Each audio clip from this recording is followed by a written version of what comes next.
Charles. Welcome. Can you give us an introduction? Yeah, of course. So I write or have been writing for the last 4 years under the pseudonym Raw Egg Nationalist. I started writing as the Raw Egg Nationalist, started tweeting as the Raw Egg Nationalist in 2020 during the pandemic.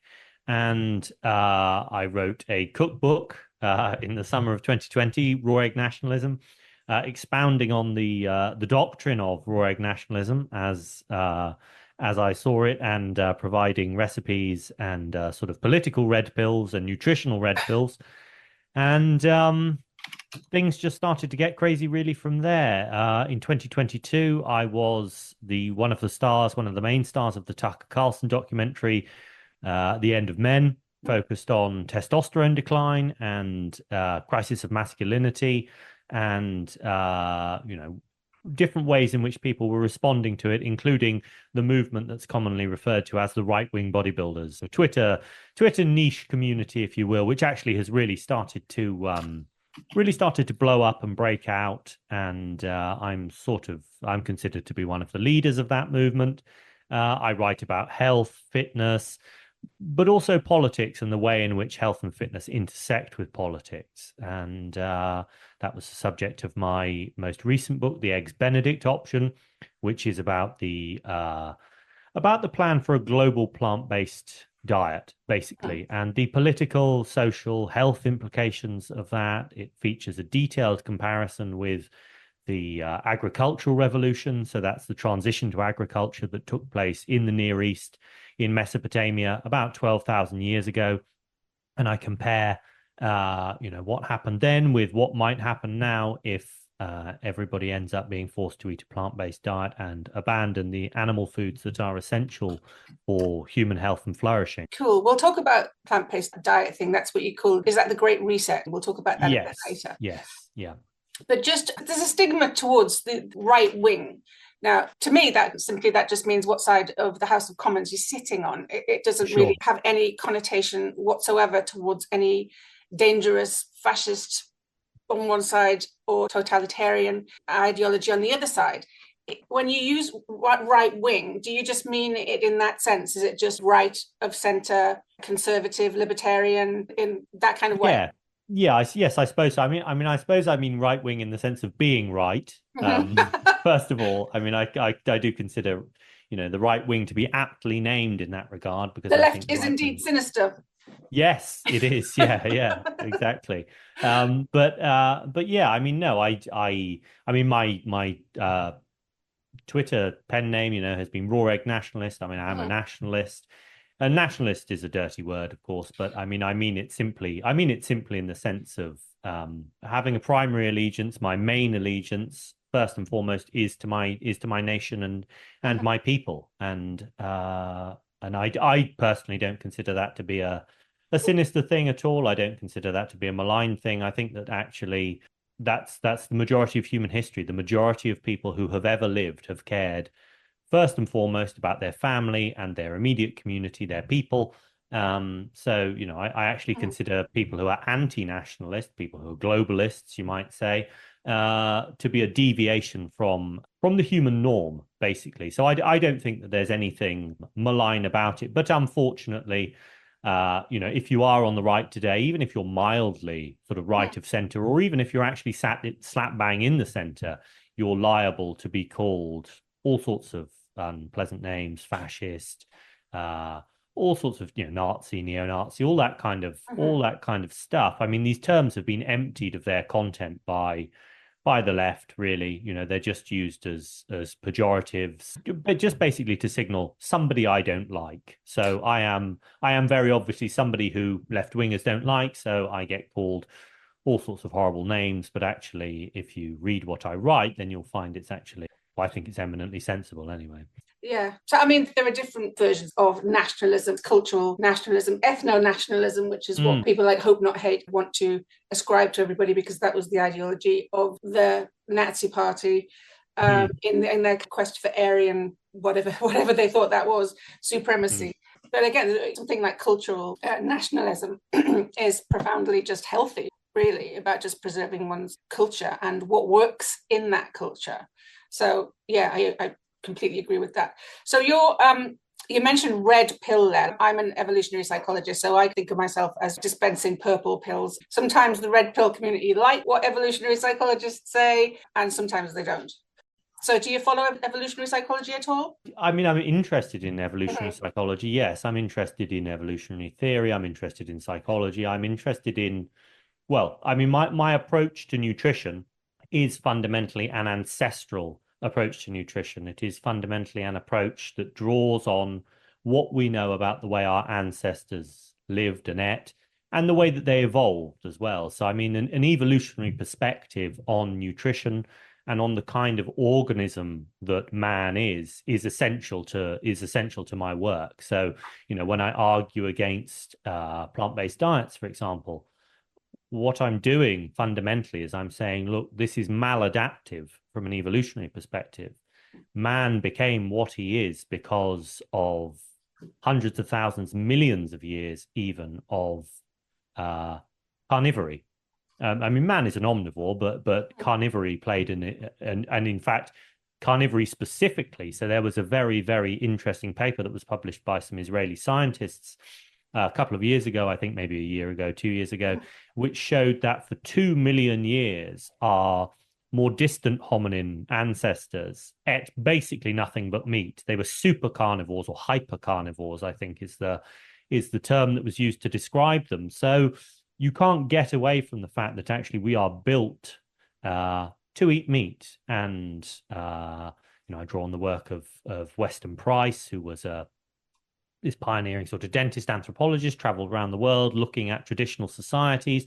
And he showed, I think beyond a shadow of a doubt, that the healthiest societies are those that prioritize particular kinds of animal foods, which he called nutrient-dense animal foods, things like liver, organ meat, fat products like butter, etc., dairy, eggs, whatever, seafood, shellfish. I'm glad you said dairy. I'm going to ask about cheese later. Yeah.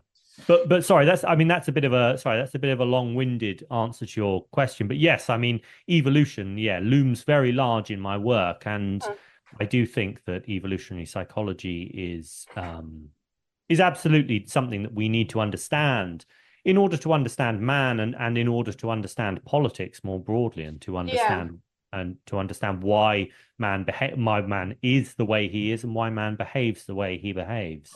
Yeah, I think it was Carl Sagan, I think he said, if we don't know what we're capable of, we don't know what to encourage or guard against. I mean, I think actually to go back to the sort of left and right thing, then I think fundamentally that the main difference between left and right is the view on human nature. And I think that leftism is built fundamentally on a misunderstanding of human nature that you could say that it's rooted in the philosophy perhaps of Jean-Jacques Rousseau, the sort of noble savage. Man is good and it's society that corrupts man. That sort of view of human nature, the blank slate view of human nature. I think that is the fundamental basis of modern leftism, of modern leftist liberation movements. And it's the reason why leftism always, without fail, when leftists actually get into power and really get to implement their agenda, it's why it always ends in disaster, in millions of people dying in the most brutal fashion. Yeah, no, definitely. I think we don't kind of suffer from a religious fundamentalism like they do in the States, where people on the right are averse to evolution for religious reasons. Here, I think it's more because they don't like evolution because evolution basically is not fair. And there are winners and losers within evolution. People are not born, as you say, as blank slates. They're born with different propensities, with different evolutionary endowments. And if your ideology is the level playing field, equity as above equality, then evolution absolutely runs against that. So I think that is the main problem for leftists in the UK. And of course, they mix the naturalistic fallacy and commit the moralistic fallacy all the time. They don't pass facts from normative. And as I've learned over 20 years of trying to talk to feminists, they're not interested in talking about it either. It's not that they're stupid and they don't understand. It's about 10 years ago, I had an epiphany and just realized it's not going to happen because they don't want it. Yes, I think that fundamentally that it's a characteristic leftist response to dig one's head into the sand and just pretend that, everything's okay, everything's going to plan. I mean, you hear this all the time with Marxists where they say real communism has never been tried. So the Soviet Union wasn't real communism. Cambodia wasn't real communism. China wasn't and isn't real communism. And it just goes on and on like that. And in fact, it's like Karl Popper says, these are unfalsifiable theories. This is a religious faith fundamentally. It has the structure. It has the structure and the kind of psychological underpinnings of a religion. It involves faith, blind belief in spite of facts, in spite of material conditions, whatever. How sweet is that? Is he a husky? She's a Siberian husky, yeah. How lovely. How lovely. But yeah, so I mean, I think that it's interesting. I mean, I did a doctorate at Oxford, and I've been in an academic environment for some time, although gladly I'm out of it now. And I've encountered these people, at length, and actually you get to a certain point where you just give up. Like you say, you just give up. You realize, look, if I try and argue with this person or try and convince them, I'm just wasting my time. And invariably it will end in someone throwing a glass of something over you or slapping you or, spitting at you or something like that. And it's just. Absolutely. I mean, I've had, after I voted pro-Brexit, when was that, 2015, I lost an academic referee because of it. And I will edit this out.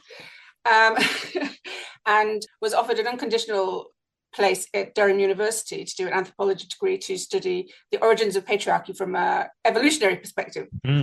And they said, you have to come, we're not sure who's going to supervise you, so come and talk to you. So I talked to some people, and they were all social constructionists. And I said, well, it doesn't matter, maybe we can learn from each other, okay? Just, I don't care. I'm just coming here. I've got an open mind. I'll come with my ideas, and we'll swap. We'll have a consilience. It'll be great. But then I got a letter saying, we're revoking your place because nobody wants to teach you. I'm not actually surprised. I mean, I was in Oxford when Brexit happened, and I can remember all of the chatter from the academics. They were exasperated about it, and they, if you were in a room full of academics, they would assume that you were also anti-Brexit, that you were pro-EU. And then, of course, the Trump thing happened, and that was, I mean, people really lost their minds. That was actually a moment of real awakening for me. I mean, I've always been implicitly a conservative traditionalist, right wing, whatever you want to call it, because of my upbringing in the countryside, my family values, all that kind of stuff. It's just who I am. But it didn't really start to get drawn out of me. I didn't start to think about it really explicitly and to identify openly until the sort of Trump phenomenon 2016. So, I mean, I was actually living in Oxford with this chap who was in a house with this other chap who was a card-carrying Trotskyist, and I mean, I remember they're all in the upper echelons as well. It's really odd. Well, he came down. I can remember on the morning when Trump was elected. I was down in the kitchen. I was having breakfast, and I saw it, and I was just laughing. I couldn't stop laughing. I was like, how is it possible that Donald Trump is now the president of the United States? He came down white as a sheet. I mean, he looked like he honestly had been.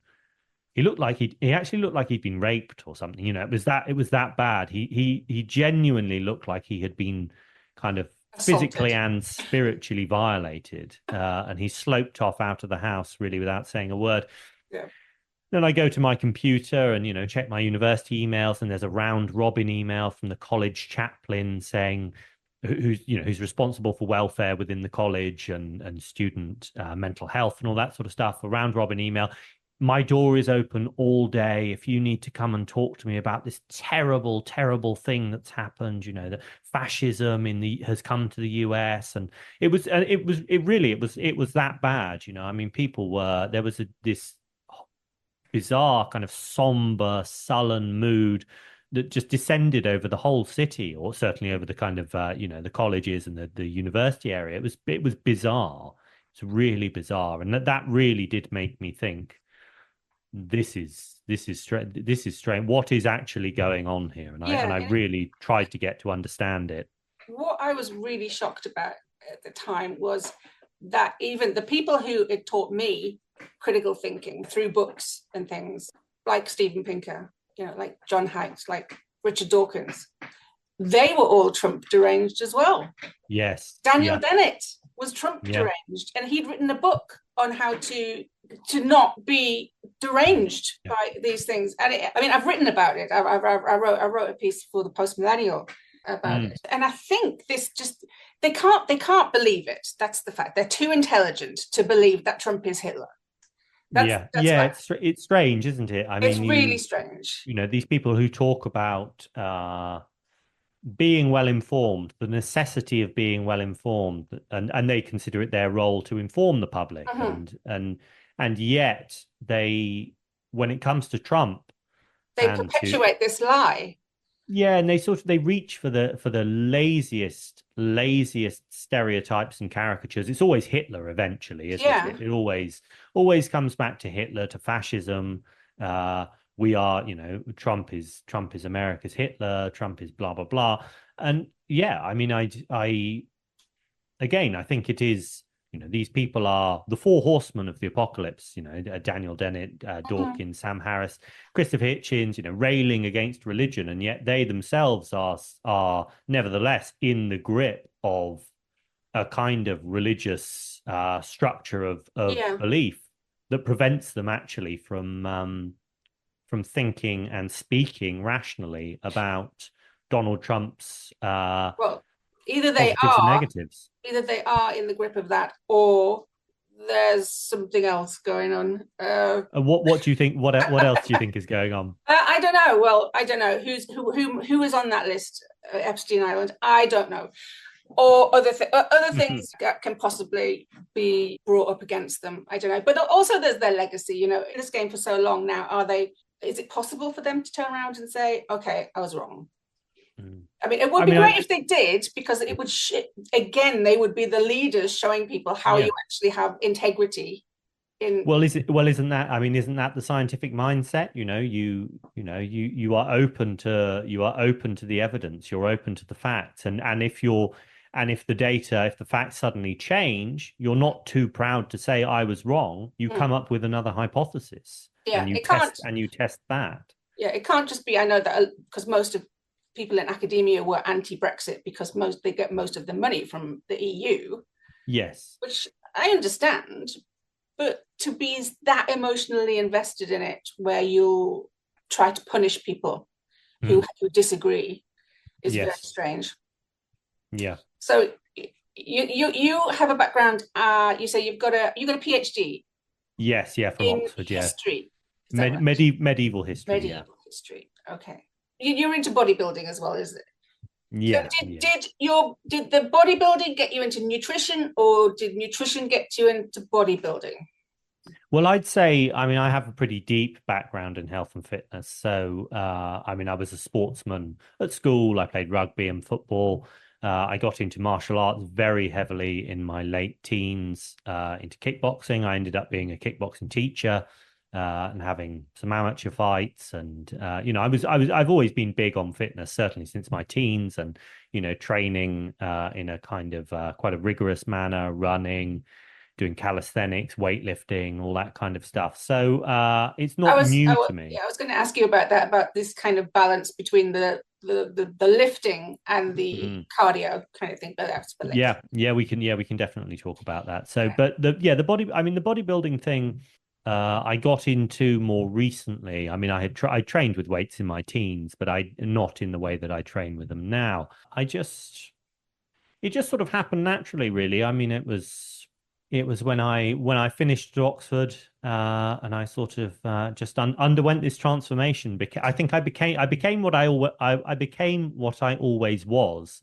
There's this great Friedrich Nietzsche quote: "Character is destiny," and I think that that's true in in some fundamental sense, I think you are already always what you're going to be, and you either just actualize that or you don't. And but yeah, the bodybuilding thing started sort of after I left Oxford in about sort of 2018.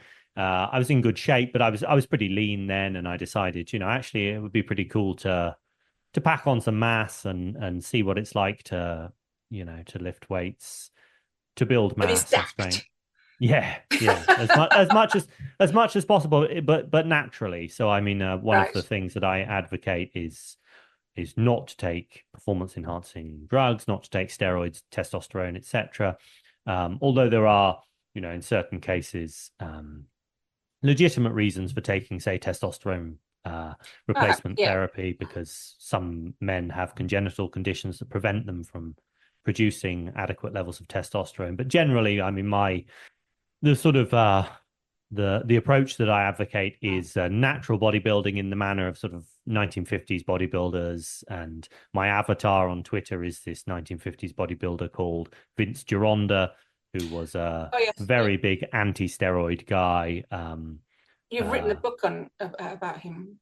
Yes, I have. Yeah, and I draw on his so that's actually where the raw egg thing comes from, is from Right. Vince Gironda. So he had these he was a real maverick.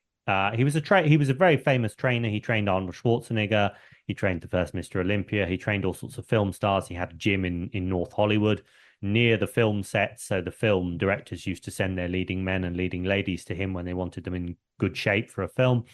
But yes, he was a real advocate of natural bodybuilding. He hated steroids. He hated the kind of big bloated bodies that steroids produce.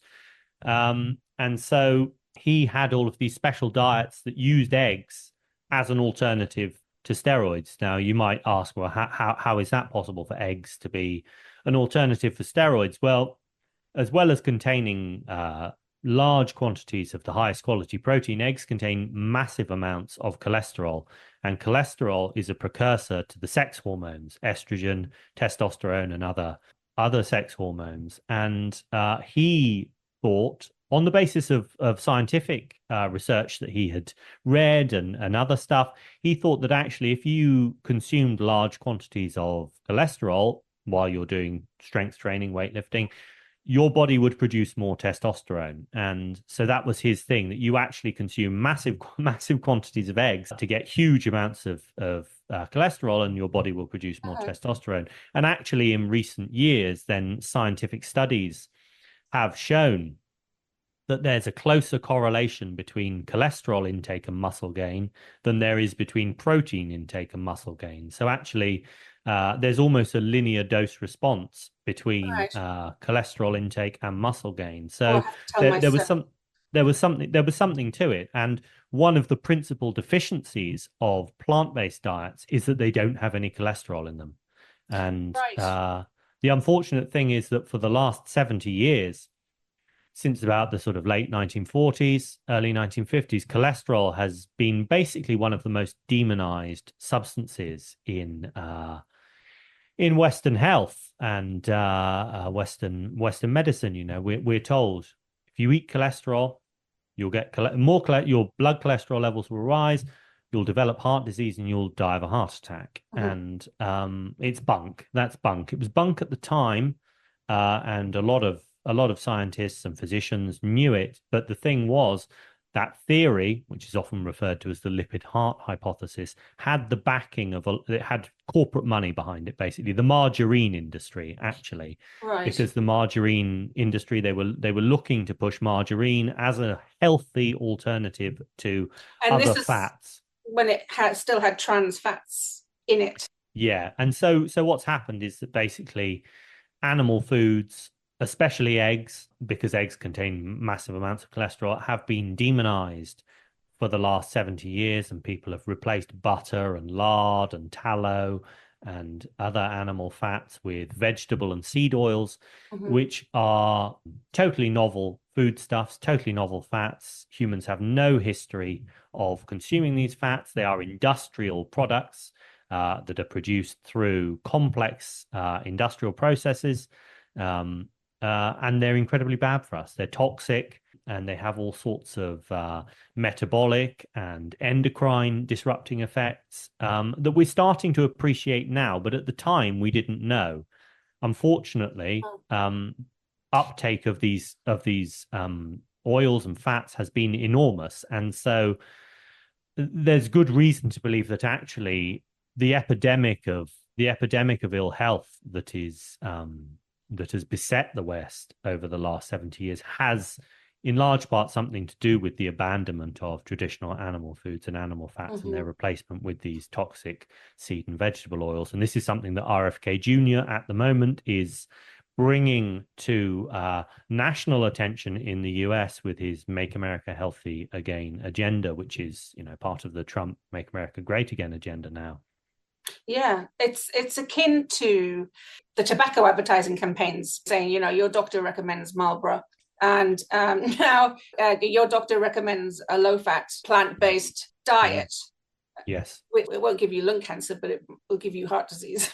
Or it will give you all sorts of cancers, etc. I mean, it's bad. It's bad all round. It's bad all round. It's maladaptive, to use that word again. Yeah.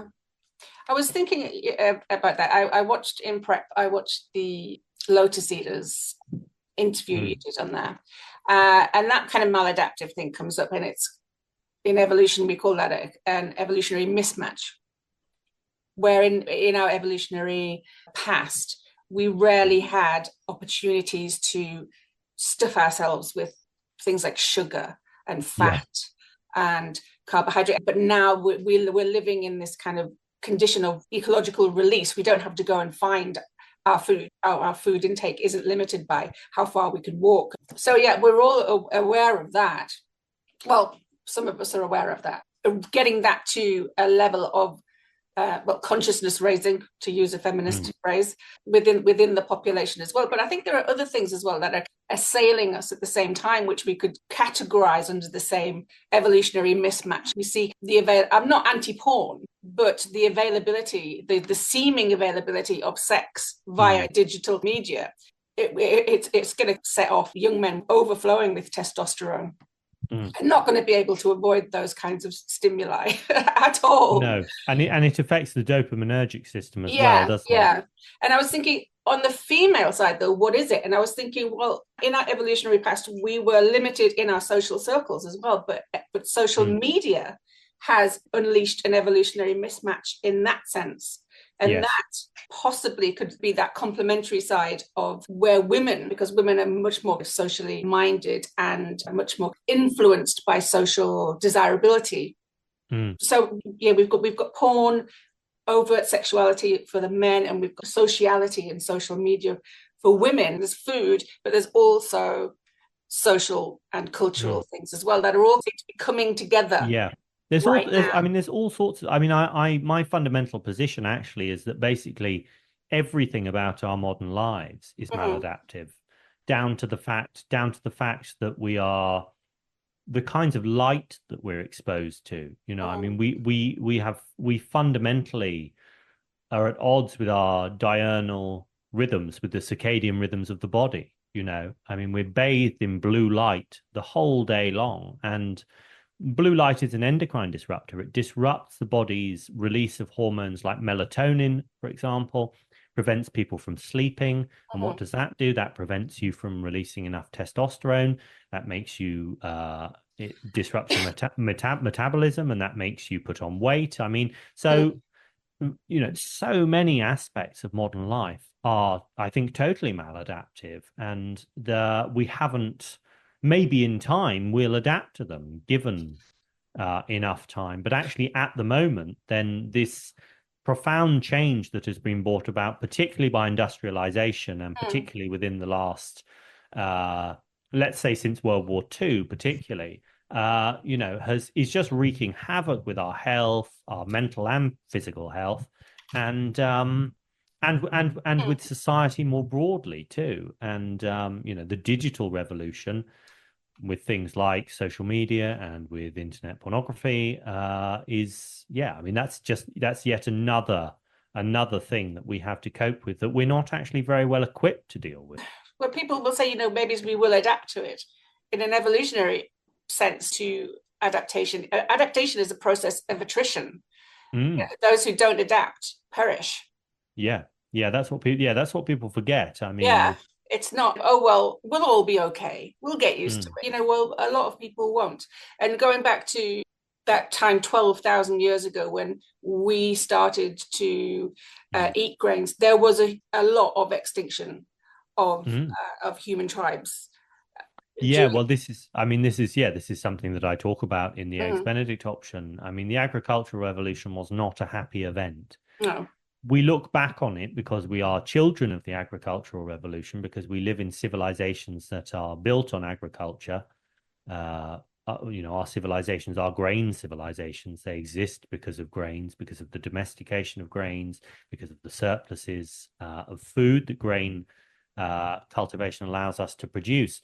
And so we look back on the agricultural revolution and think, oh, it must have been a good thing, because the world that we live in is the result of it. Everything that we value, technology, commerce, etc., urban civilization, that's a product of the agricultural revolution. But actually, if you look at the historical record, if you look at the archaeological record, in particular the bone record, the osteoarchaeological record, you get a very different sense. You actually get a sense that for the majority of people who were the first farmers, then actually life was really bad. Yeah, really bad. I was reading something the other day about the hip bones of women during that time who were on their knees grinding grain all of the time. It's you can see it in the bone records during that time. There are characteristics. Back-breaking, bone-breaking work. Yeah.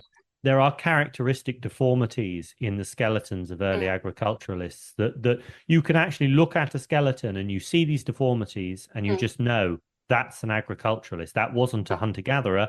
That's an agriculturalist, because their knees are deformed because they've been on their knees grinding grains to make bread for hours a day.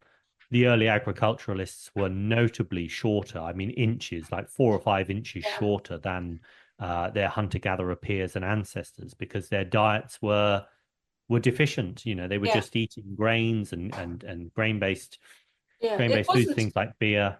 But it wasn't a conscious decision in this sense. It was driven by climate change, but not the kind of climate change that being talked about now. Very, very rapid climate change within sometimes one generation down in Persia and climate change was definitely a factor that drove people away from hunter-gatherer lifestyles. I mean, the climatic conditions would have made it much more difficult to forage for food. Would have altered migratory patterns of animals, etc. But also what you get as well is you get this very interesting social dynamic where you have outside groups coming in and enslaving hunter-gatherers and turning them into farmers. Right. So yes, and that's a very noticeable thing. And it seems like actually many of the first, or maybe even all of the first grain states, these early cities that you see in Mesopotamia, Ur and Uruk and Lagash, they're all built on slavery. And when these states went to war with one another, they didn't go to war to wipe out their neighbors or enemies. They went to war to enslave them. War in these early agricultural societies was an exercise in enslaving, basically, because what they had was, they had a massive turnover of population in these early agricultural cities because conditions were so awful. You get the first real epidemics of diseases. So domestication of animals, concentration of humans and animals in unheralded numbers in these cities. You get the transmission of zoonotic viruses to humans. So, I mean, I think all of the major infectious diseases basically owe their origin to the last 10 to 5,000 years of human history. You can trace them all back to probably to the invention of agriculture and the of just people amassing in these ecodomes. Yeah, and in contact with domesticated animals as well. So I mean, it looks like it was actually a nasty business. It was fine if you were a member of the elite. if you were a member of the priestly elite, or if you were a member of the sort of military aristocracy, then that was fine, because actually you would cream off a surplus from the working population, from the unfree people, and you would continue to eat as if you were a hunter-gatherer. You would still continue to eat meat, and you would hunt, etc. But the oi polloi, the ordinary Yeah. people, the It's funny that, slaves. because hunting has always been a pastime of the elite, hasn't it? It has, and one of the interesting things, for example, about groups like the Mongols, when they became the rulers of China, the Yuan, I think it's the Yuan dynasty.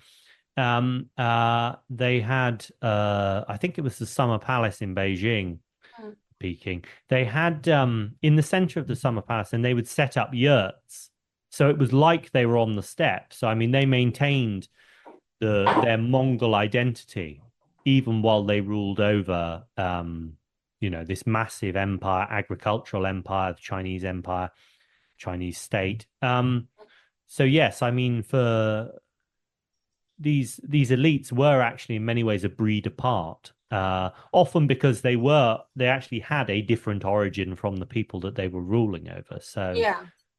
and that's a dynamic that you see throughout history with these with pastoralists in particular, with groups like the Mongols, these pastoralist peoples, and they prey on neighboring agricultural societies, and they come in and install themselves basically as the rulers, and they cream off taxes from the sedentary agriculturalists, but they continue basically to be pastoralists in their outlook on life, in their behavior, in their habits, in their moral values. It's very, very interesting. It's a much more complicated. The dawn of agriculture, the transition to agriculture, is a much more complicated story than we are led to believe, and that's something that I explore at length in this book, my latest book, the Eggs Benedict option. The Eggs Benedict option. I wanted to ask, talking about pastoralists, that's when we started to basically domesticate animals and drink their milk. So Northern Europeans, or not Europeans generally, have developed an enzyme, which means that we can drink milk. Why, over that time, do you think we haven't similarly adapted to eating grain? Do you have any? I mean, I think we have in certain respects, and I think in the populations that have consumed grains for the longest, then you do see distinct adaptations. Not only in terms of the ability to digest grains, to deal with the anti-nutrients. These are compounds that you find in plant foods that make digestion difficult. So yes, I mean, populations that have been consuming grains for the longest, so those would be populations in the Middle East, mainly the Levant, Anatolia, then yes, I mean, they show quite distinct adaptations, and we're starting to understand those adaptations now with new genetic studies. But it's worth remembering actually that even Europeans haven't been eating grains for that long. So I mean, parts of Europe, then Tacitus, for example, the Roman historian, when he talks about the ancient Germans in the Germania, which is an ethnography of the ancient Germans that was written at the end of the first century AD, sort of about 98 AD, something like that, then he described their lifestyle and their habits and their eating habits, and they weren't eating grains. I mean, they did a bit of farming, but fundamentally the ancient Germans were eating meat and milk products. He talks about congealed milk, so they were fermenting milk and eating meat and berries and foraging and that kind of stuff. So there are populations, within Europe that probably didn't start eating grains until quite recently. Certainly, maybe within the last 1,000 years. Certainly, last 1,500 years. Yeah. I mean, Germany was still outside the Roman world in the 5th century, 6th century AD. So we we shouldn't necessarily think that all Europeans are the same and share the same adaptations. And it's notable, actually, that the highest levels of lactase persistence, so that's the genetic adaptation that allows you to digest the sugars in milk, the highest levels of lactase persistence are in Great Britain, Right. Of all Europe, for Okay. whatever reason. So, you know, actually, the further south you go in Europe, the lower the levels of lactase persistence. So that is an inheritance of, you know, the differences between northern and southern European populations. Well, and Northern Europe was obviously where the ice sheets were. Yeah. So we're talking about an adaptation to milk and dairy in the northern Europe area, and as you go towards the Levant, more towards grains. So that, if we could use that as a segue to cheese. Yes, I love cheese. I could talk about cheese all day. Thank God. Yeah, I mean, I was a vegetarian for a while. I was a liberal for a while. I grew up. I'm working class. I grew up in the northeast, and if we talk about, you know, destiny, I ended up far away from that. But yeah, cheese. So I'm glad to hear about that. And that there is some good news when it comes to a healthy paleo keto diet, you know, or a high protein diet where cheese is actually part of that. I'm very glad to hear about that.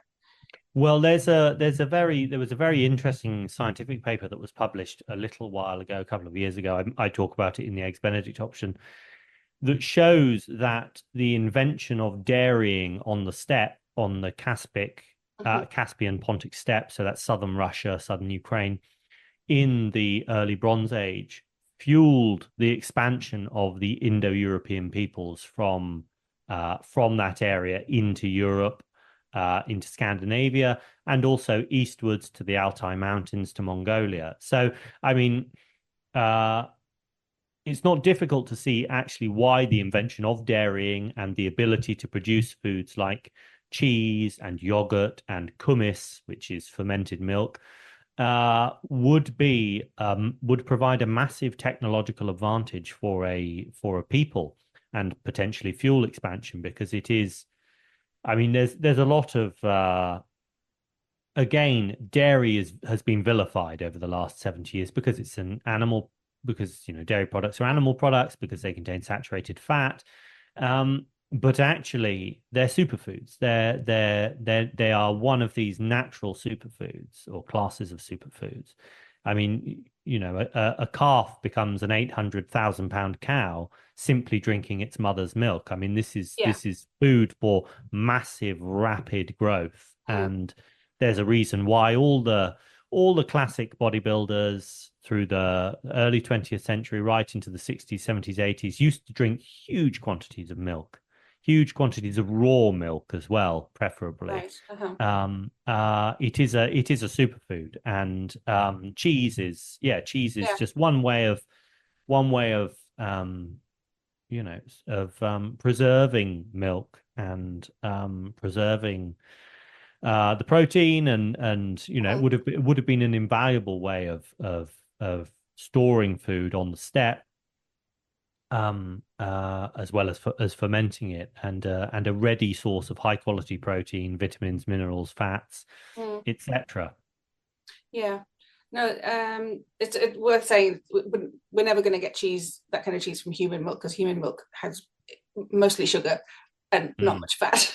That's why you can't make ice cream from it, unfortunately. What are your thoughts on artificial sweeteners? I think fundamentally, my thoughts about artificial sweeteners are that, first of all, I don't think that you can induce or elicit a sweetness response from the body without for free. So that's, I mean, the promise of artificial sweeteners is, of course, that you can have sweetness, you can have the sensation of sweetness, the pleasure of sweetness, without any of the negative consequences, without calories, without insulin spikes, without other bodily effects. It's without cost. But actually, we're discovering no, that isn't the case. So we know, for example, that that artificial sweeteners cause insulin spikes as readily as if you were consuming sugar. So I actually think that there's evidence that artificial sweeteners more readily cause diabetes than sugar. Really? Yes, yeah, there is evidence that you're just as likely to get diabetes from artificial sweeteners as from table sugar. But then, I mean, artificial sweeteners aren't the same as sugar. So, although they elicit the sweetness response, they trick the body essentially, and so the body responds as if as if it is actually consuming sugar. Artificial sweeteners also do other things that sugar doesn't do. So, artificial sweeteners uh, stimulate the growth or encourage the growth of some quite nasty bacteria in the digestive tract, and that's something that we're just starting to understand. And we're really starting to understand now that the importance of gut bacteria, the composition of the bacteria, the microbiome as it's commonly known. So that's something that's bad. And then there are other effects as well. I mean, aspartame, for example, which is used in Diet Coke and is one of the most common sweeteners, is linked with brain cancer and has always been linked with brain cancer. So one of the reasons, in fact, this is a dietary red pill. This is a nutritional red pill. So the history of aspartame. So in the 1970s, then I forget the name of the company, but there was a company and they came up with this artificial sweetener, aspartame, and they kept trying to get it licensed for use by the FDA in the US, the Food and Drug Administration, and they couldn't. There were studies that showed that this sweetener caused cancers, brain cancers in rodents. And they kept going back to the FDA, and it kept getting knocked back. And then Donald Rumsfeld, who was involved with this company, I think he actually was the CEO of this company, became part of Ronald Reagan's transition team. So this was like 1980, I think 1981, when Reagan was elected. And Donald Rumsfeld was then able to elect a new chair to the FDA, a new head of the FDA. And the next time aspartame went to the FDA, this chap that Donald Rumsfeld, who was the head of the company that created aspartame, this chap cast the deciding vote. So it was 5-4, I think, or something like 5-4, 6-5. And aspartame was licensed for use as a sweetener in food. And there's abundant evidence that aspartame is very, very bad for you. I mean, I think when you consume aspartame, it's metabolized, digested, it becomes formaldehyde, which is hugely toxic. Formaldehyde is toxic to every single tissue in the body. And there are studies that show that, if you expose testicular cells to formaldehyde, they become cancerous. If you expose liver cells to formaldehyde, they become cancerous. So there's mounting evidence, I think, that artificial sweeteners, the promise of artificial sweeteners, sweetness with none of the cost, that's a load of rubbish. And in fact, they may very well not only be associated with many of the health conditions associated with excessive sugar consumption, but they also bring their own problems that sugar consumption doesn't bring. So we're seeing corporate interests pushing the nutritional, they're not choices, are they, on a population? If you spoke about the corn syrup, how corn syrup was introduced. Yeah, the Omnivore's Dilemma by Michael Pollan. Yeah, that's an amazing book. That book really starts from the premise of trying to understand, trying to explore why Americans eat so much corn, because Americans eat huge quantities of corn. And it's Michael Pollan looks at the history of corn production in the US, subsidies for corn production that were introduced after World War One. So during World War One, agriculture in Europe was disrupted enormously by the war, and so there was huge demand for American grain, in particular corn. Mm-hmm. With the end of World War One, that market, the bottom of that market, totally dropped out. Europe was back to producing its own grains, and so actually Europe didn't need American corn in the way that it had during the war. So you've got all of these corn producers, all of these farmers who are in trouble, and so the US government sets up a system of subsidies to help them. Over many decades, that system of subsidies sort of mutated and changed in various different ways. And today, basically, overproduction of corn is massively subsidized by the US government. So US farmers produce huge quantities of corn, and then something has to be done with it. And inevitably, it ends up in food. I mean, some of it ends up in petrol, so they add corn ethanol to petrol in the US. That's one way to get rid of some of the corn. But the other way to get rid of it, the other main way to get rid of it, is just to pump it into food, into processed food in particular. So, all processed food in the US contains added corn. You pick up a hot dog or sweetened corn. well, Yes. yes. So what they did as well was they created novel foodstuffs in order to insinuate even more corn into processed food. And one of those foodstuffs is high fructose corn syrup, which was invented in the 1970s. You use an enzyme to convert corn into a sucrose fructose mix. And initially, high fructose corn syrup was intended, it was marketed as an alternative to sugar. So they said, look, we'll replace table sugar with this corn syrup in products. So, you take out the sugar, you put the corn syrup in. Well, that didn't actually happen. What happened was they just added the corn syrup on top of the sugar that was already in the product. So this is something that Michael Pollan talks about. Americans have continued to increase their sugar consumption and also added all of this corn syrup as well on top of it. And that's one of the reasons he says, and I think it's quite plausible, why Americans are so fat, because they're just consuming all of this sugar and all of this corn on top of it. And all of the fat and all of the carbs at the same time. So that, yeah. Yes. Yeah, well, and that's another thing. I mean, this isn't something that he talks about in the Omnivore's Dilemma, but soy is heavily subsidized in the US as well, and in the same way that corn is. And so you have massive overproduction of soy, and the soy has to go somewhere. So what do? Well, they either insert soy protein into food, or they insert soybean oil, which is a really horrible toxic fat. But it's in everything now. Soybean oil is actually the most popular oil in the US now. McDonald's use it for their fries, in their deep fat fryers, and in the States. In the States, yeah. Yes. I mean, I think we probably use it in this country too, but they probably use vegetable oil anyway. Yes, yeah. We certainly use vegetable oil, but whether it's soybean oil, I don't know. Because I mean, we don't produce soy in the same quantities. We may very well import soy. And I'm sure that we do. Yeah. Vegetable oil doesn't actually come from vegetables, does it? Yeah, no, it does. Yes, it does.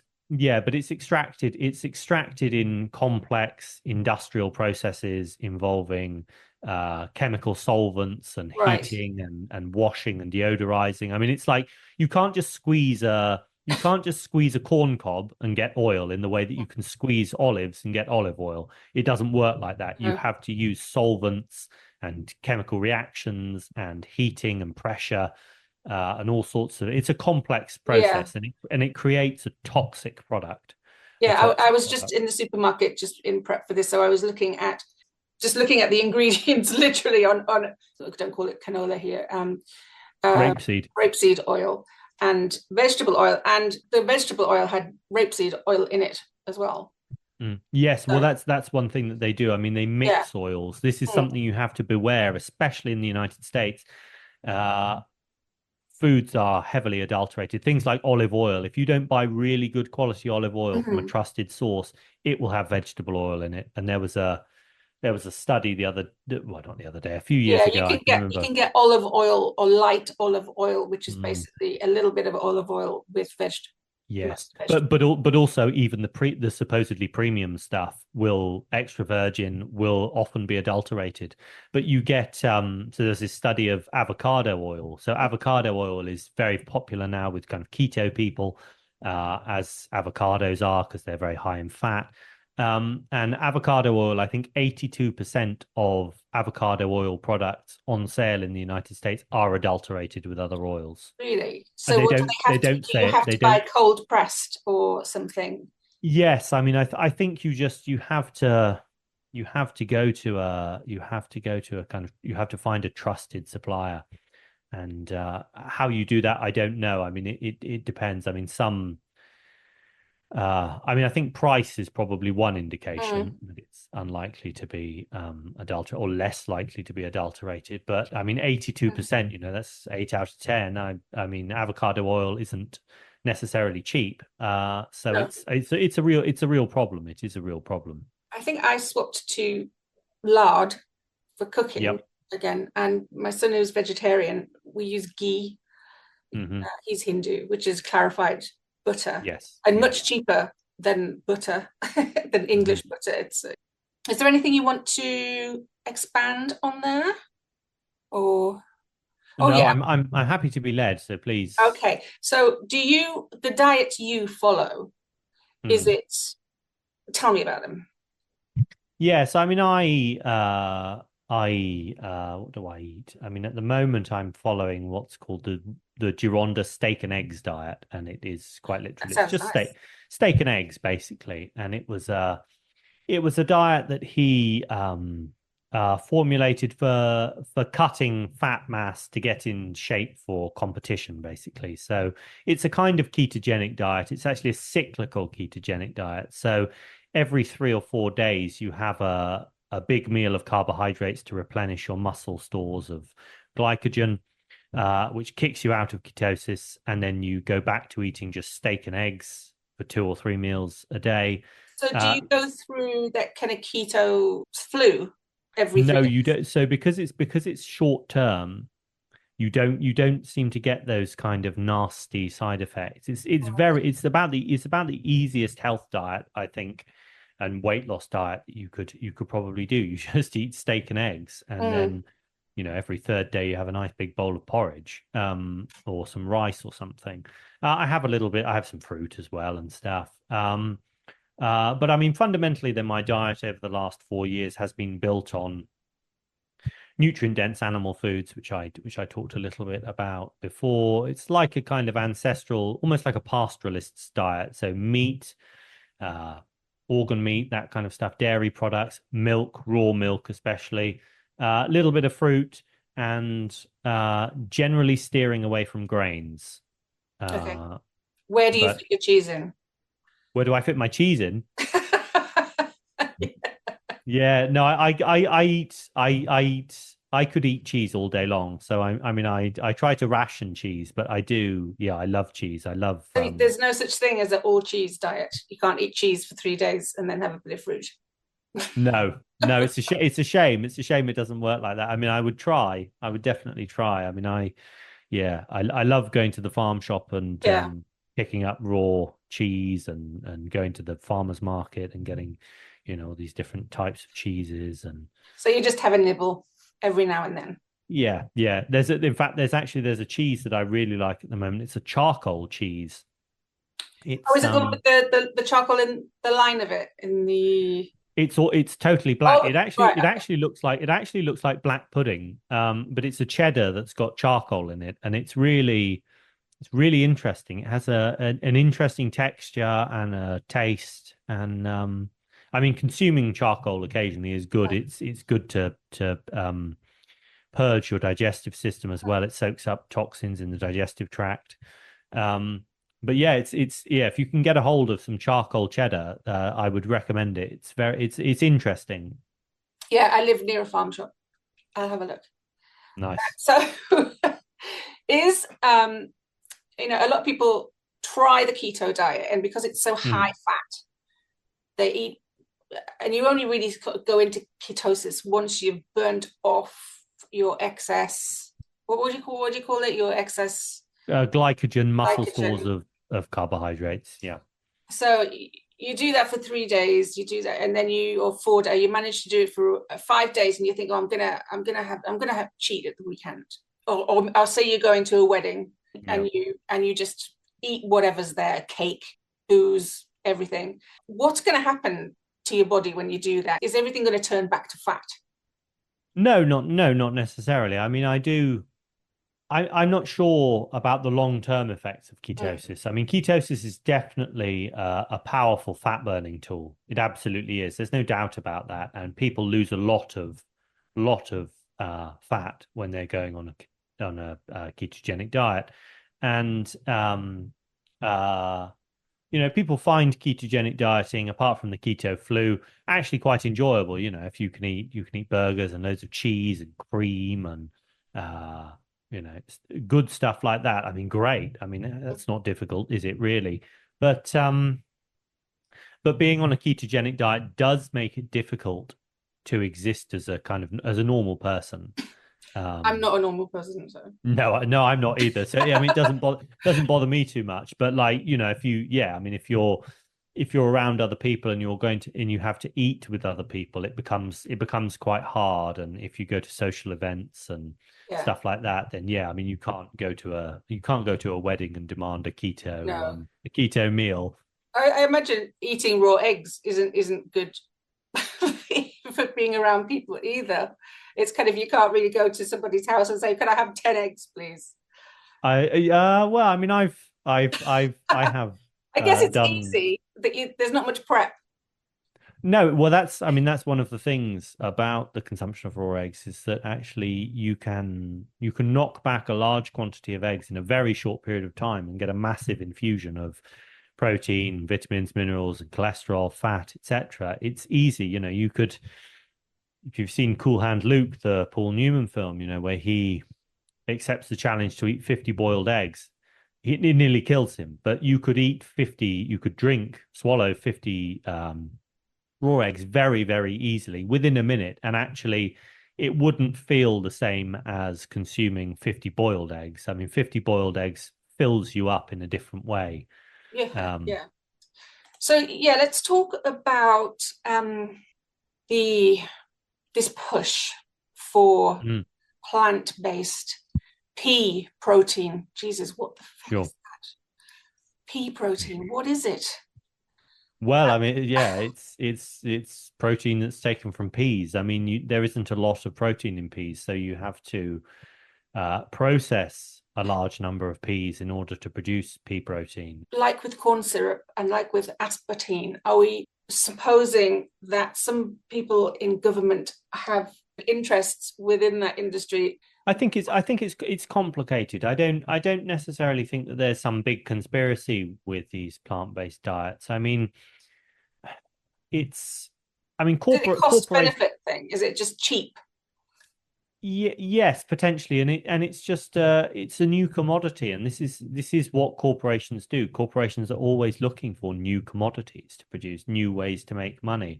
I mean, these seed and vegetable oils were industrial byproducts at the turn of the 20th century. They were just industrial byproducts. It was like, one of the first seed oils was cottonseed oil. And that was just a byproduct of the production of cotton, of the industrial production of cotton. You're left over with all of these seeds from the cotton plants and nothing to do with them.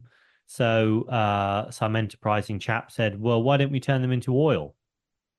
And they got turned into oil, and they were used to lubricate. The oil was used to lubricate in machinery, industrial machinery, and it was used by painters and artists as a thinner.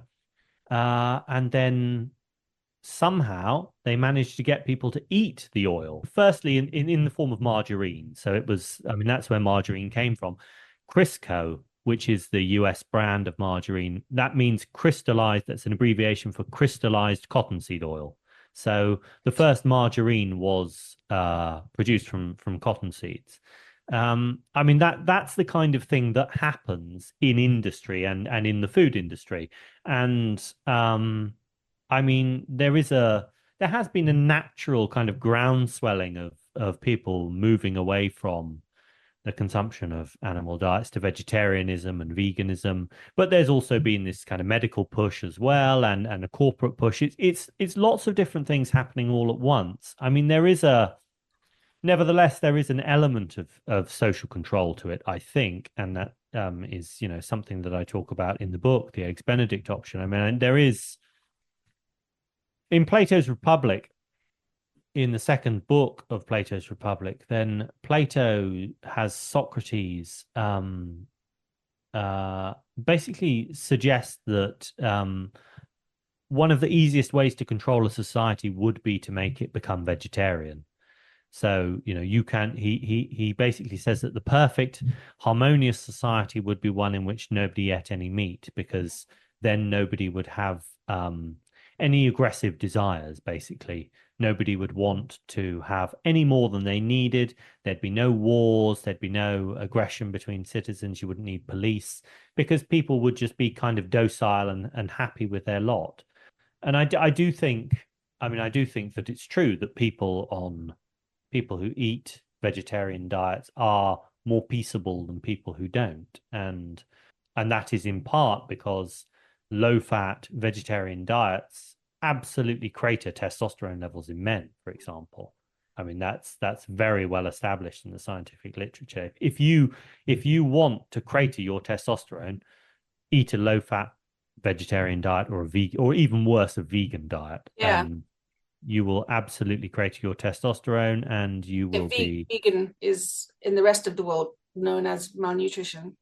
Yes, yeah, I mean, it is a profound form of malnutrition, and I mean, when babies, toddlers, children are forced to be vegan, then it's child abuse, and children die. In it's like the feeding your cat cases. corn. Yeah, that's animal abuse, because cats are obligate carnivores. Cats have to eat meat. It's funny, the ethics of vegetarian have completely kind of flipped as well, because when I was a vegetarian 20 years ago, it was, I think, just concern, really. Which I understand totally. Yeah. But now, with the rise of halal, animal rights must have suffered because of that.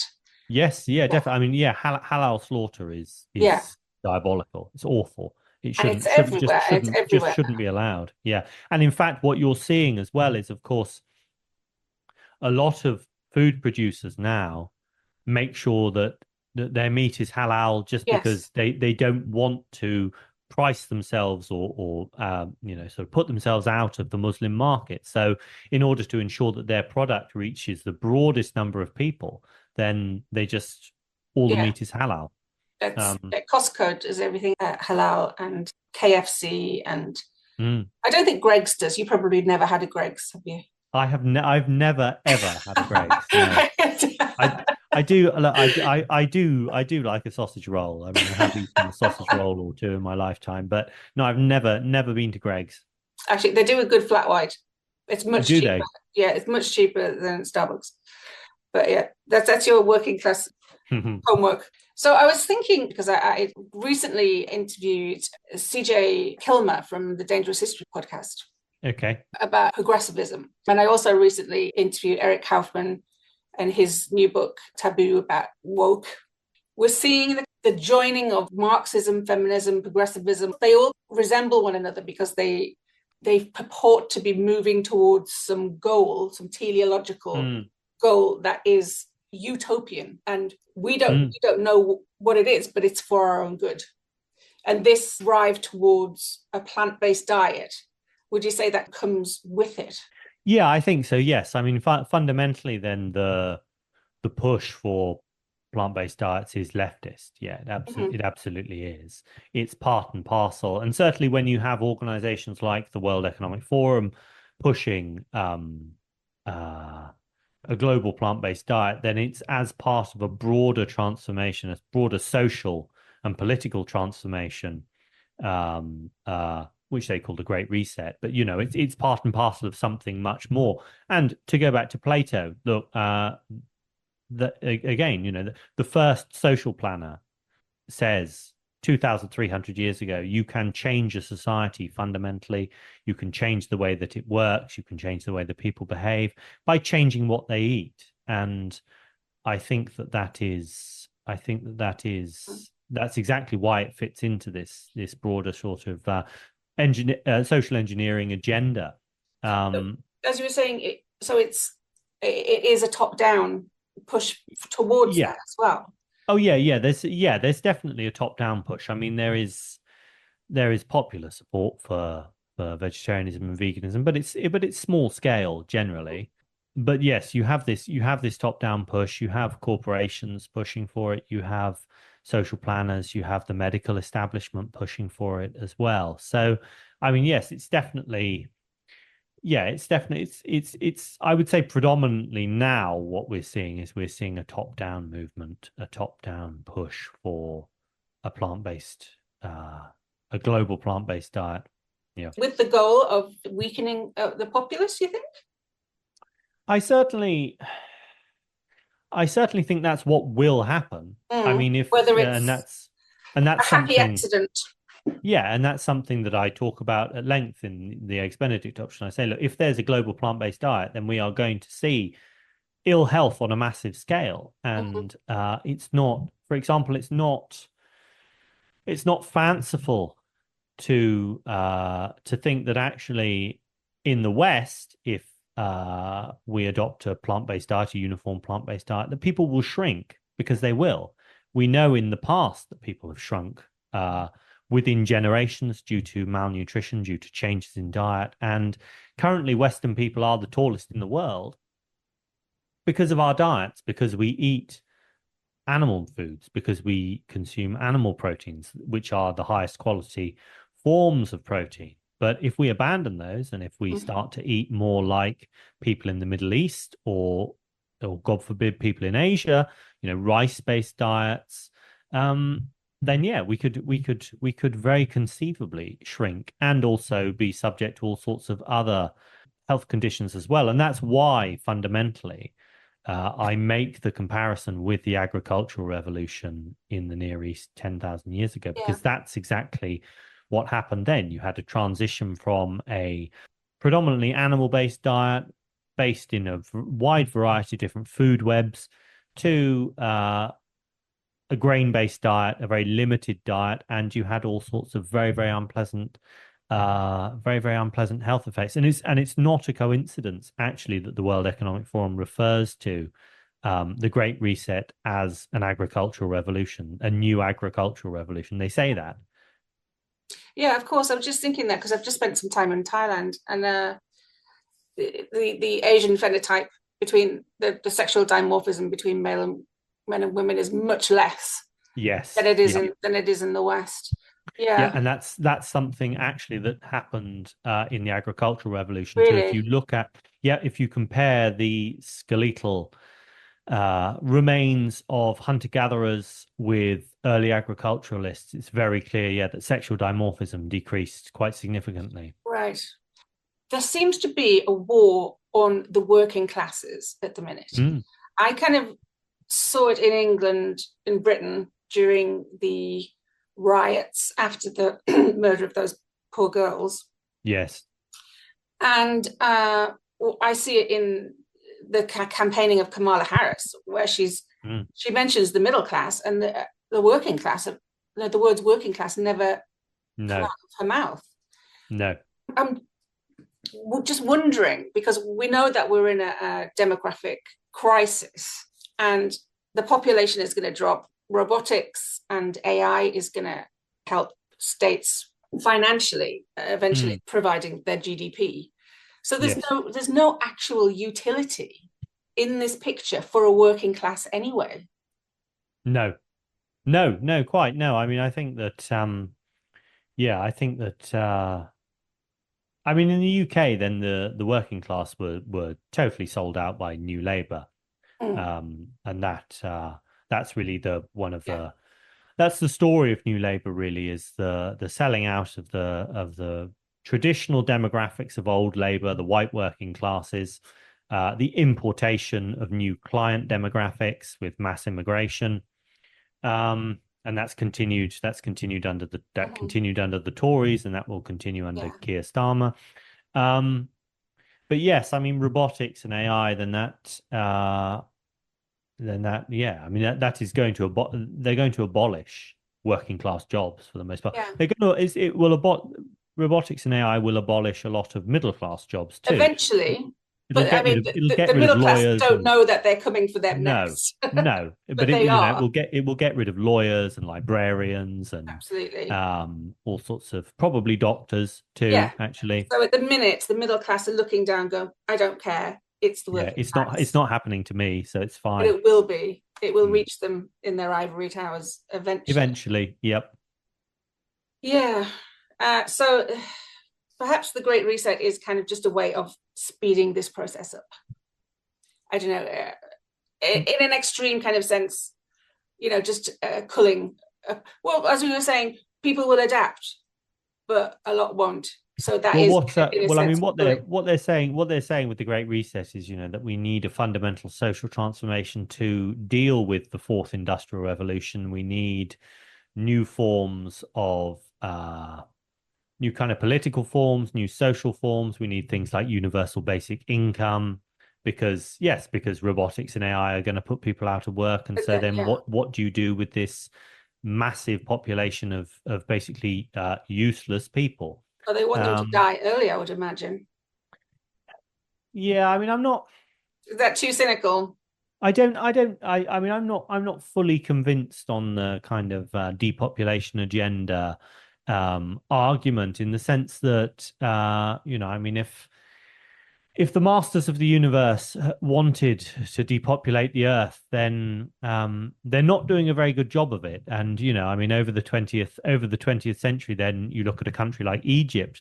The population of Egypt increased from 4 million to 100 million people, all on the basis of imported grain, for example, from outside Egypt, and aid subsidies and all that kind of stuff. And that's the story of Africa more broadly, and of other parts of the world. And so, I mean, unless they're trying to stock the world with as many people as possible because they want to kill as many people as possible. I don't know, but I don't believe. I'm just speculating. No, sure, yeah, sure, but it's something that you hear said quite a lot. That the kind of globalist masters of the universe want to depopulate the earth, and there are people. Yeah, I mean, I think that there are people who definitely would like to, who are wealthy and influential, and would like to see the world have a much smaller population than it does now. But I mean, one of the things with the World Economic Forum as well, and I talk about this in the Eggs Benedict option, I think that people make the mistake of believing that the World Economic Forum is like the shadow government of the world, and Klaus Schwab is Emperor Palpatine, and he's the one who's sort of calling the shots, and he's telling world leaders what to do and all that kind of stuff. And that, I think, that's nonsense. But nevertheless, I think it does mean something. The World Economic Forum does mean something, and it does mean something that world leaders go to Davos every year and meet up, and they say all of these crazy things. And I mean, you only need to look at the coronavirus pandemic response and the way in which world leaders all parroted the same rhetoric about build back better and the need for a great reset and all this kind of stuff. I mean, I don't think that's pantomime. I do think that there is a real sense in which actually world leaders do meet up and decide the fate of the world together, or certain world leaders do, and they also use places like use fora like Davos in order to sell ideas to the public and kind of acclimatize people in advance to changes. There are people who write on Substack who have meetups and pontificate on the fate of the rest of what they would do if they were in charge as well. So I mean, I don't see that there's any kind of difference in human nature between those groups and the people who are at Davos, who are overreaching with their massive intellects and utopian dreams. I was just thinking more of using the crop metaphor for humans, like as a cash crop.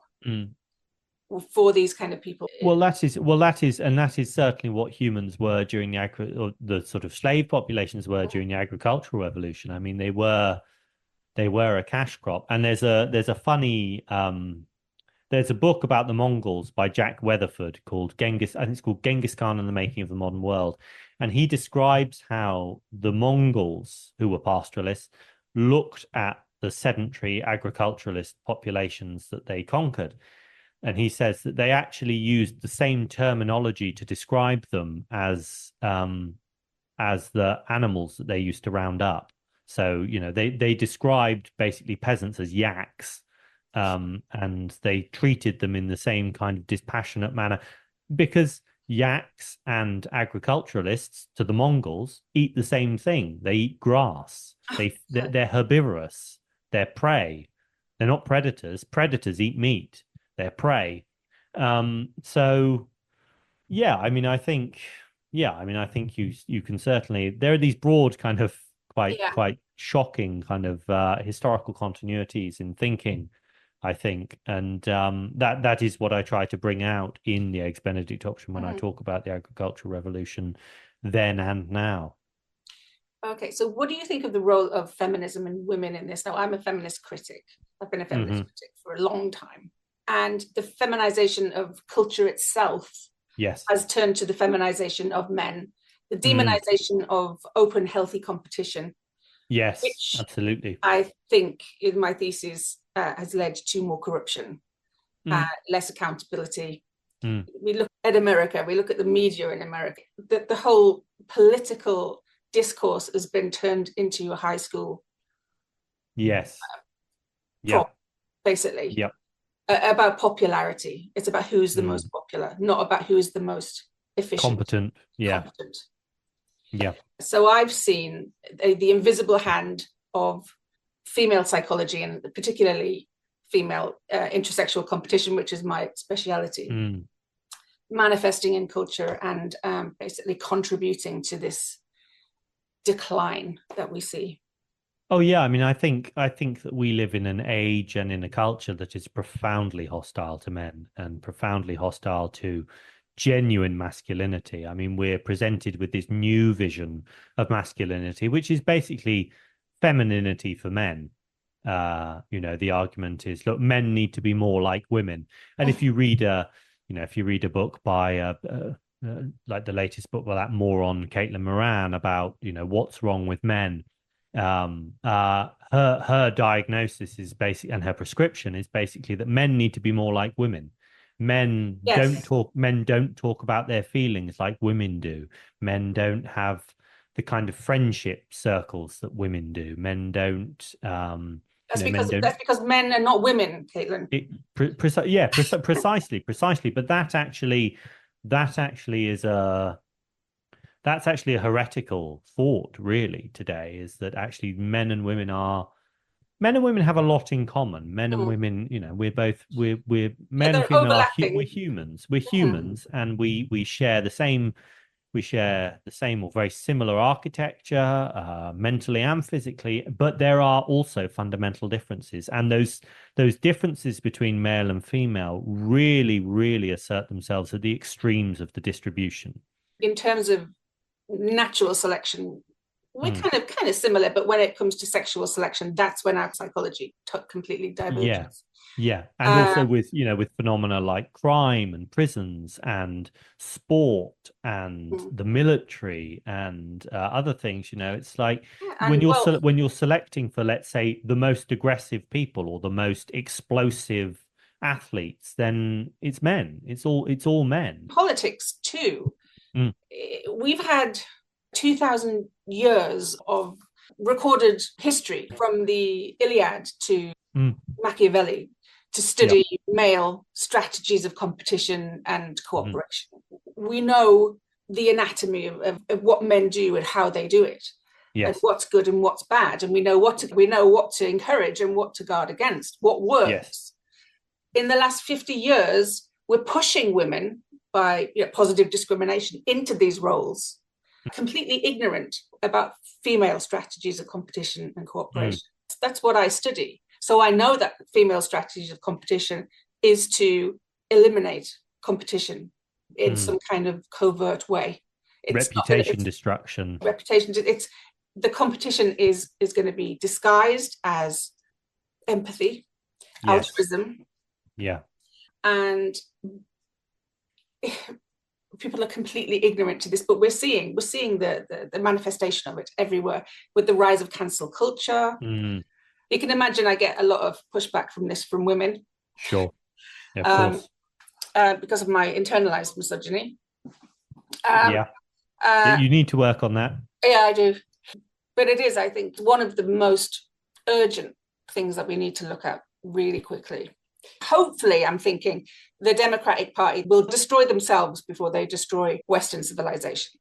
That's the hope. Yeah, the hope. Yeah. So hopefully Trump will win and the Democratic Party will die.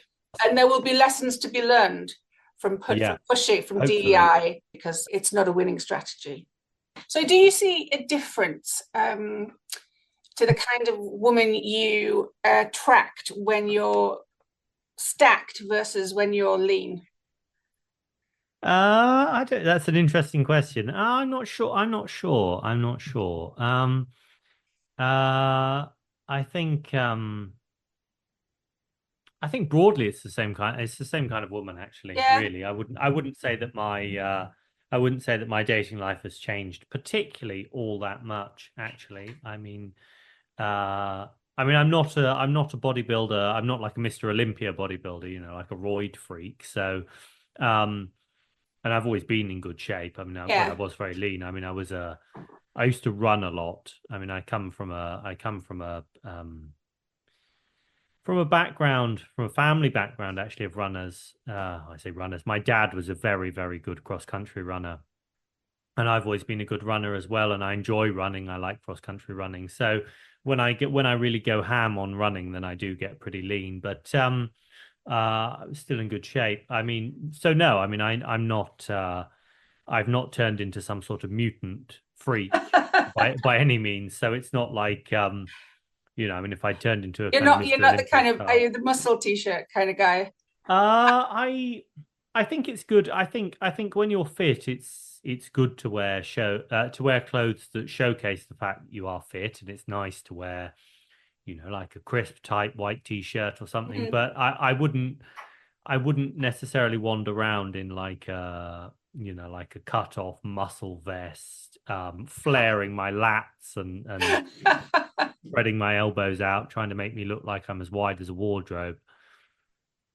So do you do most of your dating online? I know that you've written a few anecdotes in one of your books, haven't you? Yeah, I wrote a riff on a very famous Michael Crichton essay called Panic in the Sheets, Dating in the Age of AIDS. So Michael Crichton, for Jurassic Park fame. Jurassic Park man, yeah, he wrote. It was an essay he wrote for Playboy, I think, in something like 1986, and it was very, very controversial because it was about AIDS and about the effect that AIDS had on dating and people's attitudes to risk. Mm-hmm.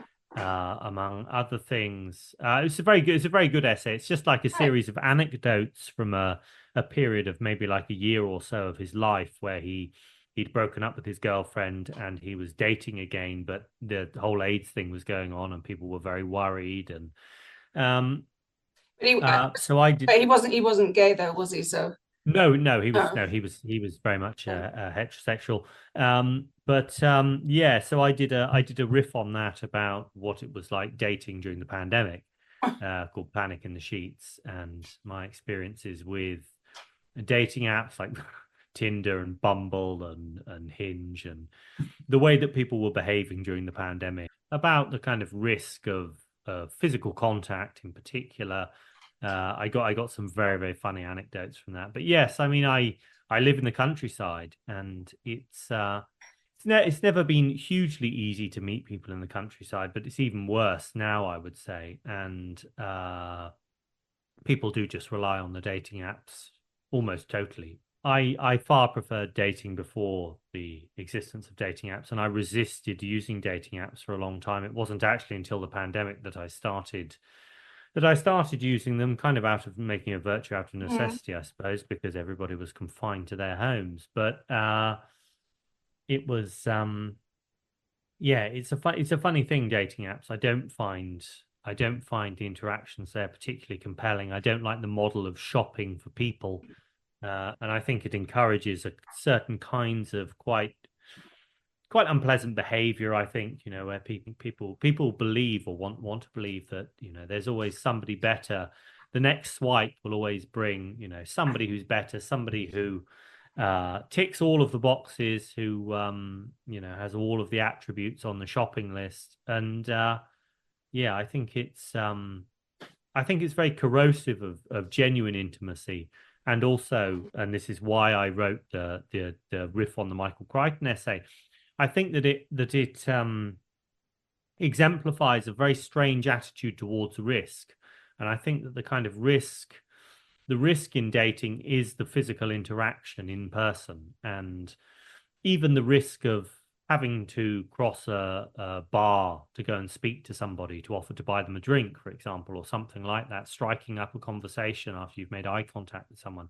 All of that is gone. Now you have this sort of sterile environment where you're looking at uh, pre-posed, selected photographs of somebody with, a long kind of a blurb that they've taken a long time, usually to write about themselves, to showcase themselves to the best of their ability. And it's all artificial, it's all sterile, and the person can end the interaction at any moment, by sort of deleting you, swiping off you, whatever. And I think it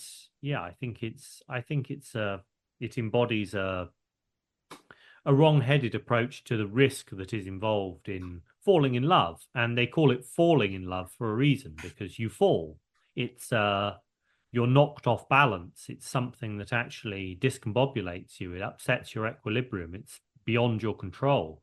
And yet with these apps, I think then what people are looking for is control over Yeah. something that actually you can't control. Yeah, well, women are very risk averse anyway. So yeah, it is just boiling down to just making a choice of a two-dimensional image. But it's so popular, and I think it's Mhm. there are all sorts of things, all sorts of factors. I think broader factors within society that are pushing people in that direction. I mean, life is becoming very expensive. I don't think that people go out as much. I don't, but and pubs aren't really quite as sort of interesting places as they used to be. I think the pub culture has been severely diminished by the smoking ban, and especially in rural areas by drink driving rules. Um, so I think it's hard. I think it's just getting harder and harder to meet people. But I don't think these dating apps help at all. With feminism and things like Me Too, it's very, very difficult to negotiate that kind of environment now. And actually, I think a lot of men are simply put off. They don't think that the risk is worth it, when you can have your life or your career destroyed Mhm. simply for a fairly, what would have been an innocuous remark once upon a time. Definitely. It's not a wonder that a lot of men actually aren't doing what they should do, which is taking the lead. But there's a kind of double-faced attitude towards this, where on the one hand, I think even sort of avowedly feminist women still want men to be able to approach them and still want men to be masculine, but at the same Yeah, time, they're also prepared to punish extremely harshly men who fail and men who are unsuitable or unsuccessful suitors. absolutely. Yeah, I've got a friend who's a bodybuilder, and he got messaged on an app by a feminist that we both know. She's quite a prominent feminist in academia, Mm, and she didn't know. I mean, he's a interesting. conservative. She obviously didn't know he was a conservative. But the first kind of opening line was "Hi, handsome." So, are you going to put conservative on your profile? Is that going to? No, well, it's quite funny because actually, if you put anything other than liberal, then they know. Yeah, If you even put moderate on there, then that's a red flag. That's a dog whistle. yeah, Um, if you hide your political, so yeah. you can choose not to display I your guess political if you hide affiliation. your political affiliation and your income. Yeah. Yeah, I mean, it's a minefield really, and people are actually very sensitively attuned to all of these different cues. It's very interesting, and during the pandemic, then on the dating apps, all of these extra fields appeared on profiles where you could state your vaccination status and Oh my God. your preferences for social distancing during dates and mask wearing and all that kind of stuff. And it was just like, yeah, it's just a night. So I just were you successful in the end? yeah, I was, yeah, I had yeah, I had plenty of. Did you eventually find somebody who was compatible? I don't know that I'd go that far, but I had plenty of short-term success during the pandemic. Are you not wearing a wedding ring? No, that's not a wedding ring. No, Oh, that's actually a signet ring. That was my grandfather's signet ring, oh, but right. he had the most enormous hands. It should go on my pinky, but his hands were so huge. It has to go on my ring finger Okay. for the moment. So you don't want to share one of your anecdotes?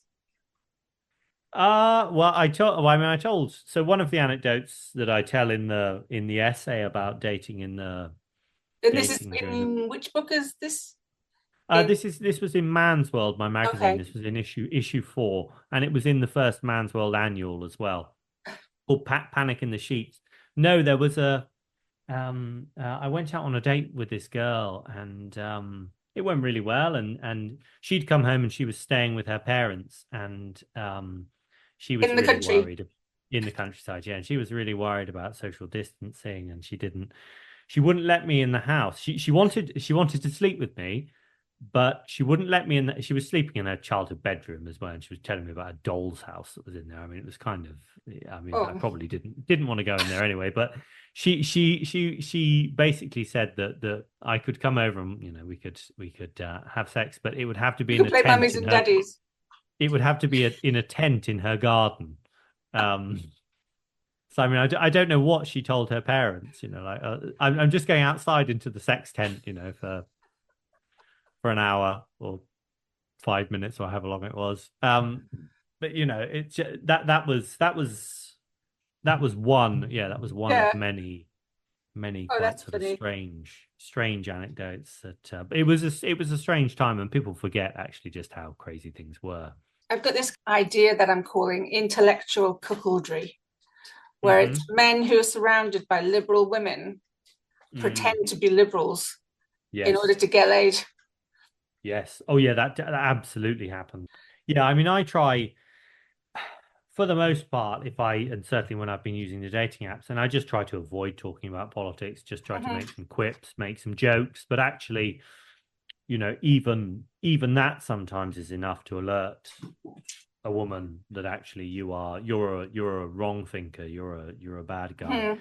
But yes, I mean, I think it's a very clear dating strategy for some men to pretend to be pretend to be allies, pretend to be feminists, male feminists, and then they exploit that. They use it to get closer to women, and Mhm. it's like the classic the guy who is friends with loads of women, and he's waiting for one of them to break up with their boyfriend so he can be the shoulder to Yeah. cry on, and then take advantage Yeah. when they're Well, vulnerable. there is some evidence. I think I talked about this with David Schmidt, and he says a lot of women do have backups uh, Mm, where in the friend zone, but they're definitely there sure. for sexual reasons. That when they're needed, they'll be called upon. So men should always be too averse to being friend zoned. Well, I mean, it's interesting. I think that these dating apps as well reveal some very interesting strategies that take place. They kind of they lay naked the real pragmatics of dating and the fact that, for example, that there are men who women want to sleep with, and there are men who women will marry. That's a very clear thing you see with these Yeah, dating apps. And it's quite, I mean, it was quite funny to me going on the dating apps and seeing people that I went to school with yonks ago, over a decade ago, saying things like, I'm finally ready to settle down. It's like, because they're 30 and what they've been up to in the intervening years, and then suddenly it's like, oh yeah, no, now I've actually got to sort of yeah, commit myself to we're on one the clock. person. Yeah, exactly. So it's yeah, they are fascinating, the dating apps. I mean, although I don't like them, they reveal some quite fascinating aspects of Yeah.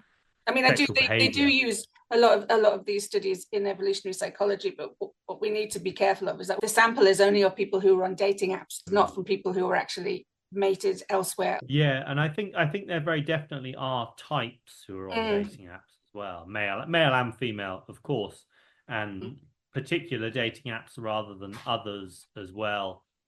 I mean, it's quite noticeable that things like Bumble and Hinge, in particular, seem to be for people wwho are frustrated with Tinder. Oh, right. Okay.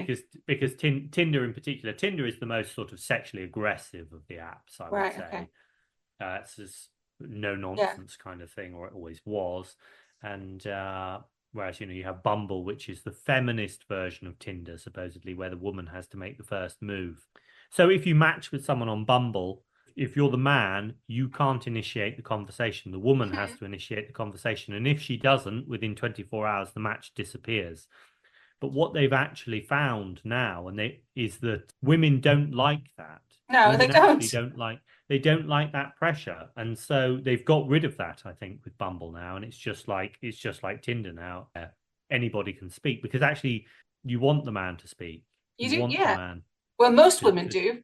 yes, most women do, and it's yeah, it's interesting. It's very interesting. Yeah.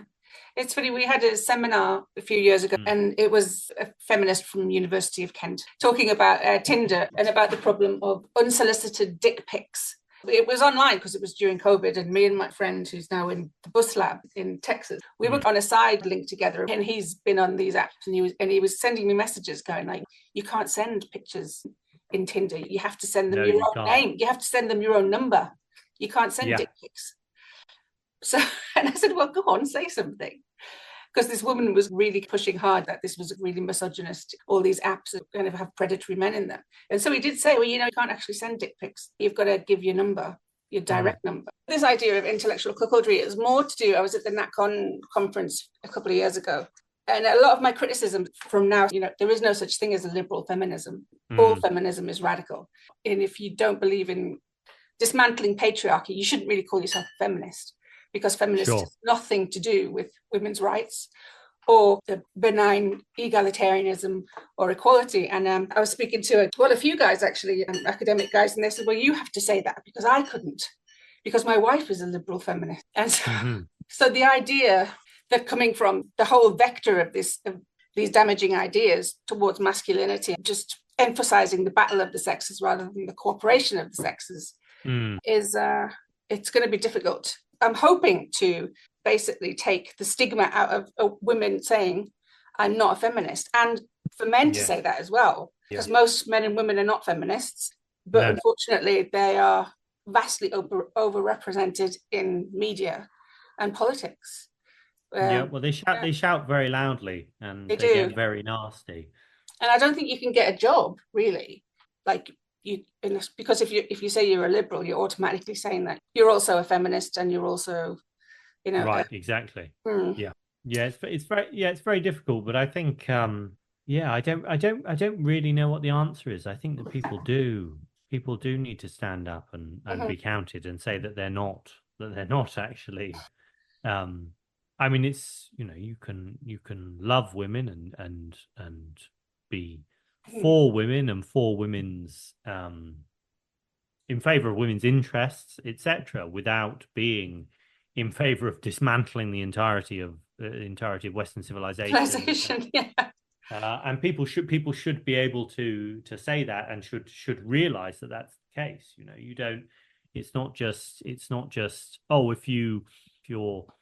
if somehow you're not a feminist, and you're against all sorts of other Yeah. things as well, and you're this and you're that, you're racist and you're blah blah blah. No, I mean, I think that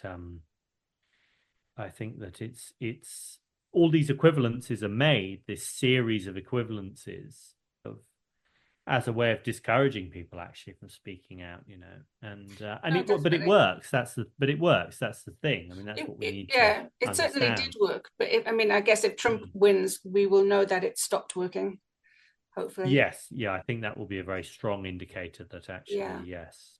So did you see Viktor Orban the other day? Ending the UN, not the UN, the EU. Its own bald bag. Basically.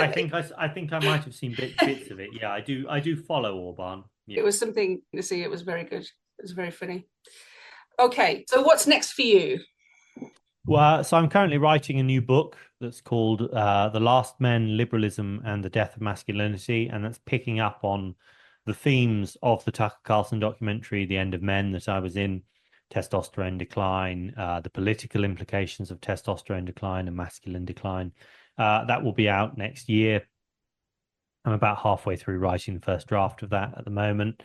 I'm just sort of, but more generally. So, I mean, my identity was revealed by an activist by Hope Not Hate, the leftist activist organization. You have your badge of honor. I do, yeah. I wear it with pride. I wear it with pride, and so, I mean, now I'm a known quantity. So I'm doing things that I didn't do before, like, speaking to you as myself. I'm going over to Miami at the end of the month to speak at Hereticon, which is a conference organized by Mike Solana, the cryptocurrency guy. So I'm doing stuff like that. I mean, I'm certainly. It hasn't harmed me at all to have my identity revealed, not one bit. So that's certainly backfired, I think, on Hope Not Hate. If that was their intention, was to make me crawl away somewhere and hide, then the opposite actually has happened, and my profile has just been blown open. Really, it's freedom. going well. Yeah, it's nice. Yeah, it was really liberating actually. I didn't. I sort of was worried about having my identity revealed, but actually it's been great. Yeah, absolutely. Very liberating. Right, I think that's it. So fantastic. Thanks for coming on. It was a pleasure. Oh, no worries. Nice dressing gown. Yeah. Thank you. I'll see you later. Take care. Bye-bye. Take care.